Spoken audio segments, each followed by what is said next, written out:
El tema que vamos a tratar es acerca del sistema digestivo. Para eso vamos a reconocer primero las estructuras que forman este sistema. Inicialmente vamos a encontrar en este caso en la cavidad oral, porque es el lugar donde se inicia el sistema digestivo. Vamos a encontrar las estructuras como los dientes, que se encargan de masticar los alimentos, la lengua, que se encarga de deglutir el alimento, y estas glándulas, ¿no?, que van a formar, que se encuentran en la boca, llamadas las glándulas parótidas, la glándula submaxilar y la glándula sublingual. Luego, a continuación, tenemos aquí esta estructura llamada la faringe, ¿no?, por donde va a ingresar el bolo alimenticio que se forma en la boca. Luego de la faringe continúa el esófago. Ese esófago mide aproximadamente 25 centímetros y conecta ¿con quién? Con el estómago. El estómago es como una bolsa donde el alimento pues también va a ser descompuesto, y este órgano se va a comunicar por otro órgano llamado el intestino delgado, ¿no?, que está aquí. El intestino delgado mide más o menos 7 metros y este a su vez se conecta con este órgano llamado intestino grueso. Recordemos que el intestino grueso pues también tiene en este caso, pues, sus estructuras o partes, ¿no? Se subdivide en partes, al igual que el intestino delgado. En el caso del intestino delgado tenemos, por ejemplo, se divide en yeyuno, en, en duodeno e ileón, ¿no? Duodeno, yeyuno e ileón. Son las tres divisiones o las tres partes en las cuales se va a dividir el intestino delgado. En el caso del intestino grueso, se va a dividir en el colon ascendente, colon transverso, colon descendente, el colon sigmoides, el cual va a terminar en este caso en el recto y desemboca en el ano. A su vez vamos a ver esta estructura pues que está aquí, llamado el apéndice, ¿no? El apéndice pues que ahora último se ha descubierto pues que tiene la función de almacenar parte de la flora intestinal. Cuando, por ejemplo, por una infección podemos perder la flora intestinal que está formando, que se encuentra en el intestino grueso, entonces va a ser repoblado esa flora perdida por, en este caso, las bacterias que van a formar la flora que se encuentra en el apéndice.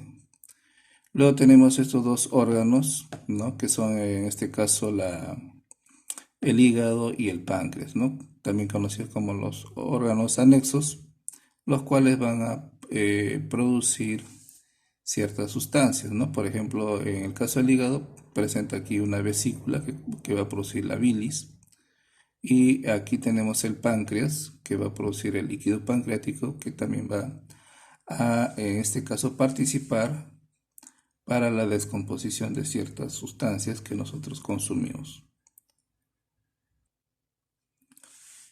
El proceso de la digestión, bueno, ya lo habíamos visto en el gráfico anterior, donde hemos podido observar pues el aparato digestivo del ser humano y sus diversas estructuras. Y aquí lo vamos a explicar de manera, pues en este caso con este mapa conceptual, ¿no? Por ejemplo, la digestión se va a iniciar primero en la boca, ¿no? En la boca nosotros masticamos el alimento, lo trituramos por acción en este caso de los dientes, y a su vez se va a mezclar con la saliva producida por las glándulas salivales, los cuales van a formar el llamado bolo alimenticio. Ese bolo alimenticio va a ser deglutido por acción de la lengua, pasando a donde, primero por la faringe, luego por el esófago, hacia el estómago. Ya, una vez en el estómago, el bolo alimenticio, por acción de los jugos gástricos, ¿no?, en este caso el ácido clorhídrico, que es el jugo gástrico principal que se encuentra ahí, va a descomponer esas partículas en partículas mucho más pequeñas, formando una sustancia media pastosa, ¿no?, que tiene una apariencia de puré llamado quimo. Ese quimo que es producido a nivel del estómago luego pasará al intestino delgado. Ahora, en el caso del intestino delgado, pues se va a formar una nueva sustancia. Para eso van a intervenir tres enzimas o tres. En este caso, por ejemplo, aquí la bilis producida por el hígado, los jugos intestinales producidos por el intestino delgado y el jugo pancreático producido por el páncreas. Estas tres sustancias van a descomponer el quimo que llegó al intestino delgado y lo va a transformar en quilo. ¿Qué cosa es el quilo? El quilo viene a ser en este caso el resultado de la transformación del quimo, que es descomponiendo las partículas en partículas mucho más pequeñas. Por lo tanto, el kilo ya tiene una apariencia ya casi líquida, porque las partículas son mucho más pequeñas. Por lo tanto, estas partículas van a poder ser absorbidas por las paredes del intestino delgado a través de las vellosidades intestinales. Recordemos que en el caso del intestino delgado presenta una especie de vellosidades, ¿no? Esas vellosidades se encargan de absorber esa sustancia llamada el quilo, que contiene pues nutrientes, ¿no? Como son los aminoácidos, las grasas, las vitaminas. Esos nutrientes pasarán luego ¿hacia dónde? Hacia el torrente sanguíneo, por medio de los capilares sanguíneos, y de esta manera van a ir nutriendo o alimentando a todas las células del organismo. Para eso justamente se encuentra el aparato circulatorio, o sea, en este caso, las arterias, los cuales se encargan de transportar por medio de la sangre todos esos nutrientes a todo el cuerpo. Aquellas sustancias que no han podido ser absorbidas en el intestino delgado pasarán al intestino grueso. En el intestino grueso, bueno, las sustancias van a llegar en forma pues líquida. Entonces, el intestino grueso lo que va a hacer es absorber todos esos líquidos para devolver al cuerpo, y de esta manera el cuerpo no se deshidrate y va a formar una sustancia de consistencia algo dura, ¿no?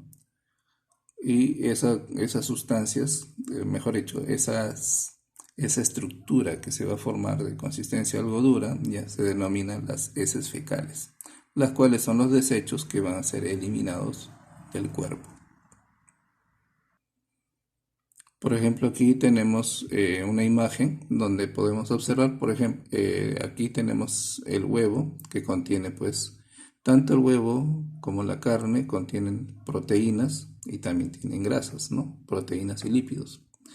En el caso de, por ejemplo, el pan, una torta, un queque, contiene, pues, en este caso, los hidratos de carbono o carbohidratos, así como también el tomate y las frutas contienen pues azúcares, ¿no? Que también son los hidratos de carbono, y también encontramos minerales y agua en estos alimentos. Si ustedes observan, los lípidos, las proteínas, los hidratos de carbono o carbohidratos son largas cadenas, ¿no? Sus estructuras están formadas por largas cadenas. ¿Y qué es lo que hacen las enzimas? Lo que van a hacer las enzimas es descomponer esas estructuras, o sea, romper los enlaces de esta manera para que nosotros podamos absorber los nutrientes, ¿no? En este caso, descomponiéndolos. Cuando yo hablo de descomponer, significa en romperlos en estructuras más pequeñas para que el organismo lo pueda asimilar, ya que las estructuras así grandes de las proteínas o de los carbohidratos o de los lípidos no lo podemos asimilar a través de las paredes del intestino delgado, ¿no? Porque justamente el intestino delgado lo que hace es absorber todos los nutrientes, y para poder absorberlo, ¿qué hacen las enzimas? Rompen esas moléculas en moléculas mucho más pequeñísimas. Y aquellas sustancias que no han sido absorbidas por el intestino delgado pasarán como un desecho al intestino grueso, ¿no? Pero como vamos a observar aquí, por ejemplo, aquí a nivel del intestino delgado, ¿qué está sucediendo aquí? Se está absorbiendo todos esos nutrientes, los cuales van a pasar al torrente sanguíneo. O sea que la sangre se va a encargar de llevar esos nutrientes a cada una de las células que forman nuestro cuerpo. Y volviendo en este caso a las sustancias que no han podido ser absorbidas pasarán como un desecho al intestino grueso, los cuales serán luego eliminados como materia fecal.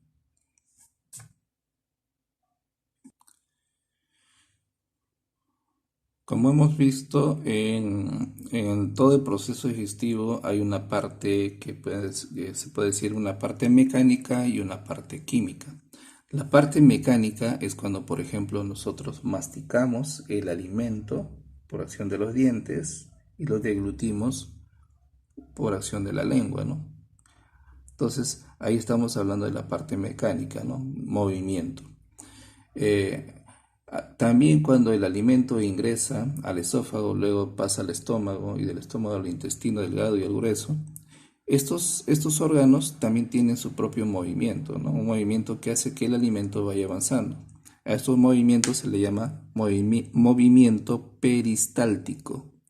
El movimiento peristáltico permite que el alimento circule, no pase de un órgano a otro. Entonces aquí vamos a ver lo siguiente, ¿no? En el proceso de la digestión tenemos primero la degradación mecánica, ¿no? Por acción de los dientes y la lengua. Y también la degradación química. En este caso, cuando hablamos de la degradación química, es por acción de las enzimas que contienen, pues, por ejemplo, la saliva. La saliva contiene la amilasa salival que descompone los carbohidratos. Luego tenemos la bilis a nivel del hígado, que se va a encargar de descomponer, en este caso, los lípidos. También tenemos otras enzimas como por ejemplo las peptidasas, las cuales van a descomponer pues las proteínas. Y en este caso, luego de la digestión, tanto mecánica como química, se va a encargar de transformar las moléculas grandes en moléculas pequeñas. Luego tenemos la secreción, ¿no? Como acabamos de hablar, ¿no? Por ejemplo, secreciones. ¿Qué secreciones encontramos?